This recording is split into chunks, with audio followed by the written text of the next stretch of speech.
Hello everyone, this is Jerry Henley and we're going to do a video today, a one-day later follow-up of my last video about the disappointing range session that I have with my Springfield SA35, which, as you most likely know, is their recently released version of the Browning High Power. So, when this firearm was announced, I thought it was a great thing, made in America, Browning High Power at a very, very reasonable price point. And as long as the gun works, I thought and still think that, when they work the bugs out of it, it's going to be a game changer, or at least very, very popular. So, as I said, getting the gun, I was impressed with the overall fit and finish. I think it looks good. It certainly handles good. The sights are way better than the original FN Browning High Power sights, as well as the extended safety lever. So, as is often the case, you see different, we get these new guns out here, magazines, online blogs, certainly people who make videos like this one. They all want to get out there and they want to make sure that they get their thoughts out there about the gun. Some of them were positive and, just sort of first impressions types of videos. A couple of people had gone out there and actually put what I consider to be a respectable number of rounds through the firearm. And one of the things that had come out was that some people were seeing failures to extract right around the 800 round mark. I thought, you know what?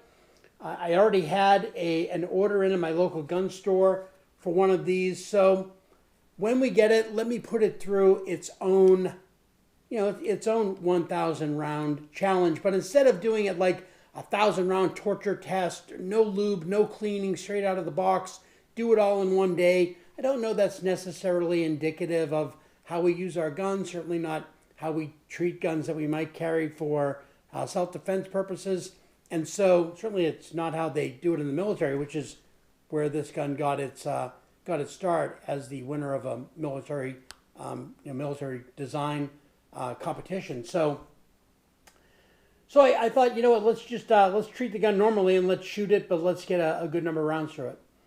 So started out, everything was great. I like the feel of the gun. I like the trigger pull. I like the sights. I like everything they've done with it. But unfortunately, after my first couple of videos, I went and I did some shooting yesterday and ran into some problems. So we started off shooting with 144 rounds through the gun already. I brought 400 rounds with me, actually 401. One was left over in my range bag from when I spilled some ammo, and that's actually in one of those videos. And just referring to some information off camera, at rounds 147, rounds 160, and rounds 161, I had 3 failure to extract malfunctions. So that basically means the extractor, which is a little claw type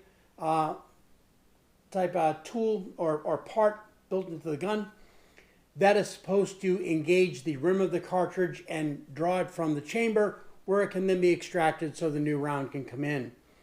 This was the exact same malfunction that I had seen in other people's videos, and I thought that maybe because my particular pistol being in the mid 3,000 serial number range, maybe there were some things going on, some teething problems in production with those brand new guns, or the very early guns, I should say, and maybe those had been rectified.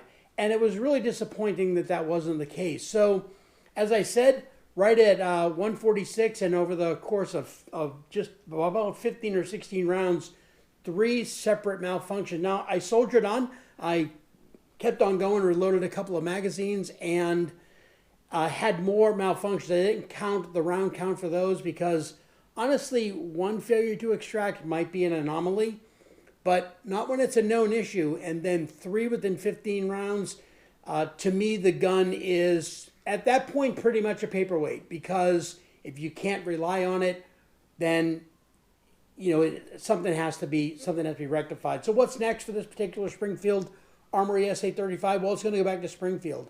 I am going to give them a call today and start that process. Now, I had made mention in my other videos that I was going to send this particular pistol off to cylinder and slide to have them put on an ambidextrous safety because I am left-handed. But I'm not going to do that, and I'll tell you why. Well, first of all, I want to tell you a little bit about cylinder and slide. Man, they've been great. I called them when this gun was first introduced, and I asked them about putting an ambidextrous safety. And one of the gentlemen there, his name is Kevin, and he's awesome.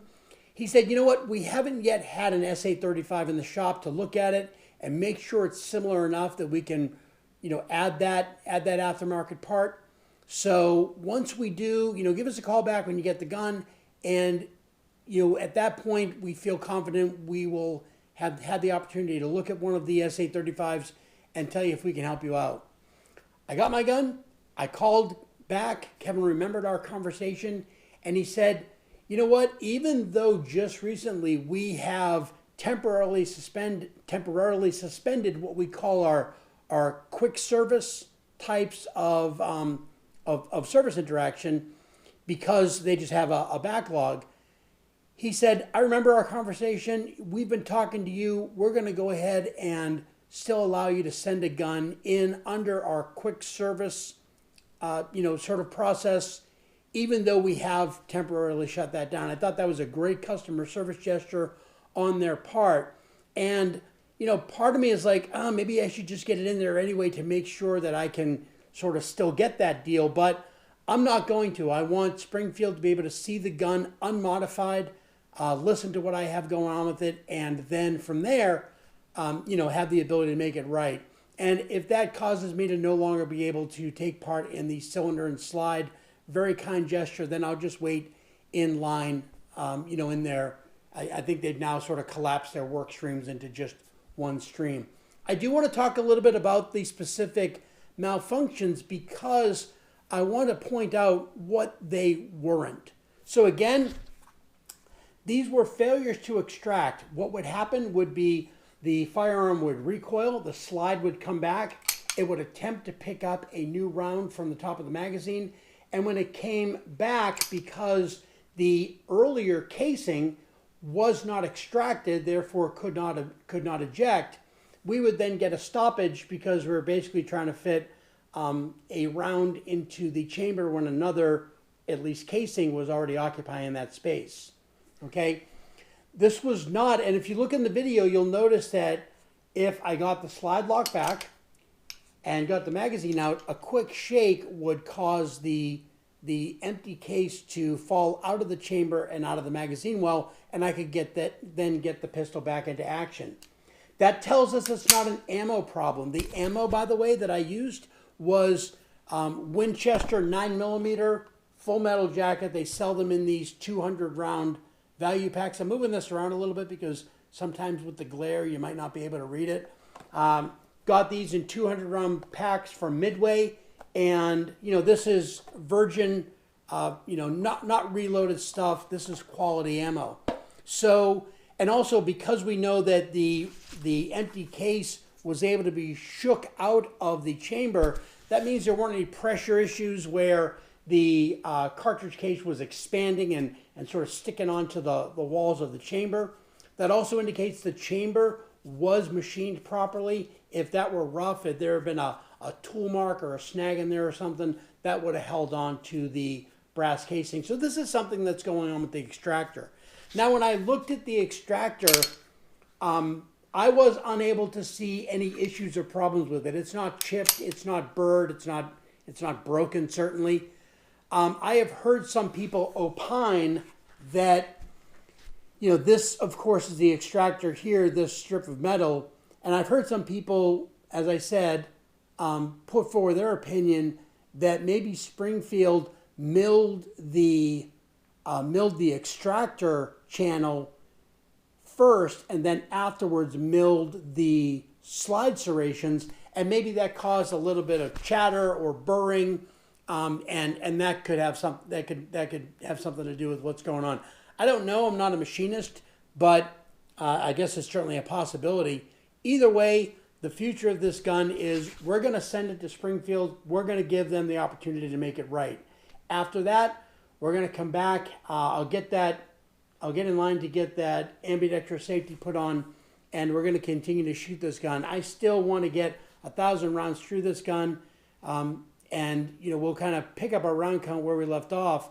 But until it's right, I really can't do anything with it. It will be a very, very frustrating range tool. Certainly, absolutely cannot be used in any sort of CCW or self-defense related activity or role, because again, if you can't trust it 100%, then you just can't trust it at all. So with that, that's what's going to happen. This gun will be leaving me soon, hopefully, to go off and get fixed. In the meantime, I do have some other videos that are going to be coming up. Guns out of my collection that are sort of around the central theme of guns that I either, for one reason or another, can never or will never sell. So look for those videos. As always, it really helps me if you subscribe. If you like the videos and you want to see more of them, please go ahead and subscribe. And other than that, thanks for your kind attention, and God bless America.